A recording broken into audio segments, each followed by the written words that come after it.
So last night saw Wolves, didn't we, darling? We did. We saw Wolves. We got invited by Barclays and Apple TV. Thanks to Barclays and Apple TV, which I'm supposed to say.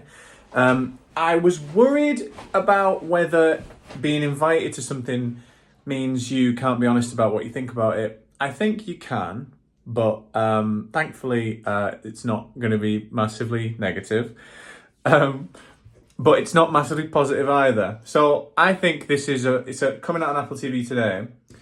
I think it's a very fun film starring Brad Pitt and George Clooney that naturally and rightly so hangs off the charisma and the chemistry of those two for quite a while, like let's say the first half.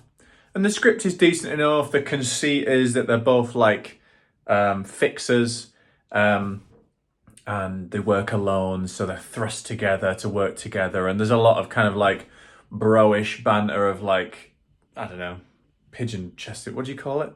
Puffing your chest out.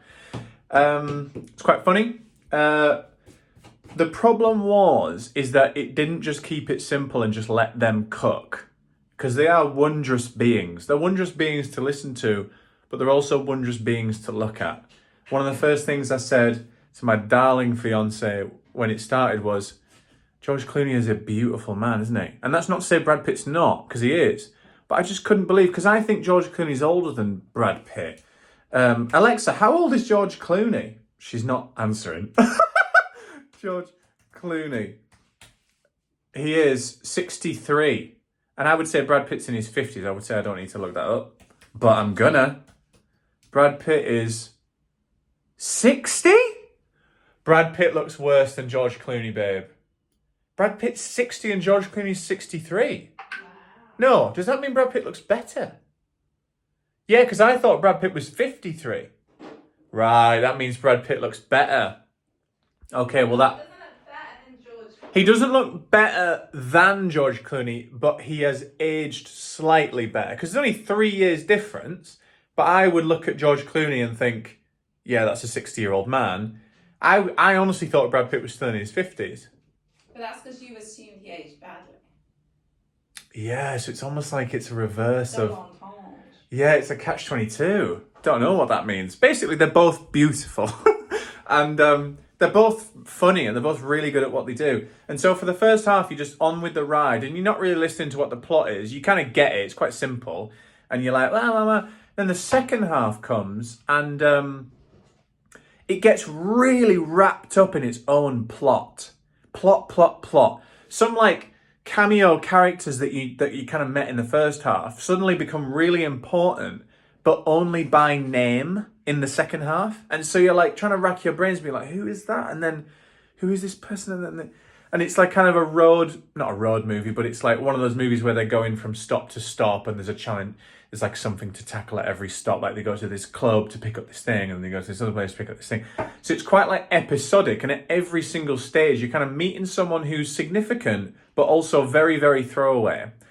And it just kind of gets confusing. It gets convoluted. And I'm like, I just wanted to watch Brad Pitt and George Clooney's faces move. You know what I mean? Like, I don't even want to listen to what they're saying. But it kind of makes you feel like you have to listen to like plot. And the truth is, that would be fine if the plot was well kind of crystallized, but it's not. It's actually quite hard to follow these weird ins and outs. And so by the end, the comedy has been dulled by that feeling of just bewilderment, I would say. So look, if you're in for a good time, it is certainly a good time. But when I say switch your brain off, that's not in the way that it should have been, which is switch your brain off is just a great time all the way through. I mean, switch your brain off as in don't try and follow it. Just like enjoy looking at the beautiful people and try and get through that second half with a smile on your face. First half's great. I'm not going to give it a rating. Actually, am I going to give it a rating? I don't know what the etiquette is with like when you get invited somewhere. But I mean, I've already said everything about it anyway. I think I'd probably give it like a 5 out of 10. But that's not to say that the hospitality wasn't great, because it was. Barclays, thank you very much. Apple TV, thank you very much. And I'm a huge fan of both Barclays and Apple TV. Because Apple TV, everyone's going mental about Slow Horses. We've started that, haven't we, darling? Started Slow Horses. We loved Presumed Innocent. This was a wonderfully, wonderfully entertaining film. Thank you, Barclays and Apple TV. Yeah. See you next time.